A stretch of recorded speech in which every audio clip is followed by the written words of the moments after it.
Bajaj finance के लिए शेर खान ने बरकरार रखी बाय रेटिंग, टारगेट प्राइस बढ़ाया। बजाज फाइनेंस लिमिटेड का सितंबर में समाप्त चालू वित्त वर्ष की दूसरी तिमाही का कंसोलिडेटेड नेट प्रॉफिट 28% बढ़कर 3,551 करोड़ रुपए रहा है।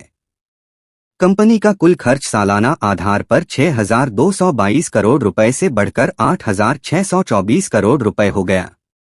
बजाज फाइनेंस ने FY 2024 की दूसरी तिमाही में सालाना आधार पर 33% की मजबूत AUM ग्रोथ देखी, जबकि फुल फिस्कल गाइडेंस 29 से 31% था। बजाज फाइनेंस लिमिटेड पर ब्रोकरेज शेर खान ने पूरा भरोसा जताया है और बाई रेटिंग को बरकरार रखते हुए टारगेट प्राइस बढ़ाकर 9,300 रुपए कर दिया है।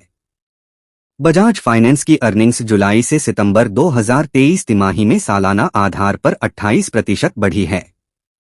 बजाज फाइनेंस के लिए शेर खान ने अपनी रिसर्च रिपोर्ट में कहा है कि मजबूत AUM ग्रोथ के चलते NII में सालाना 30% और तिमाही आधार पर 7.1% की वृद्धि हुई।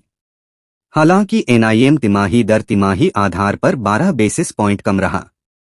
बजाज फाइनेंस ने FY 2024 की दूसरी तिमाही में सालाना आधार पर 33% की मजबूत AUM ग्रोथ देखी, जबकि फुल फिस्कल गाइडेंस 29 से 31% था। तिमाही आधार पर ऑटो लोन्स में 12%, SME लोन्स में 10.6% और मॉर्गेज लोन्स में 9.4% के मजबूत ट्रैक्शन के चलते AUM तिमाही आधार पर 7.5% की दर से बढ़ा। अगली छमाही को लेकर कंपनी को क्या उम्मीद? रिसर्च में कहा गया है कि बजाज फाइनेंस के लिए एसेट क्वालिटी ट्रेंड्स स्थिर हैं। मैनेजमेंट को उम्मीद है कि वित्त वर्ष की अगली छमाही यानी अक्टूबर से मार्च में NIM में 20-30 BPS की कमी आएगी, लेकिन इसकी आंशिक रूप से ऑपरेटिंग लेवरेज गेन से भरपाई हो जाएगी। इसके चलते कंपनी को वित्त वर्ष 24 के लिए 5.0% से अधिक ROA दर्ज करने में मदद मिलेगी। इन सब फैक्टर्स को देखते हुए शेर खान ने बजाज फाइनेंस के लिए बाई रेटिंग को बरकरार रखा है और टारगेट प्राइस को रिवाइज कर 9,300 रुपए कर दिया है।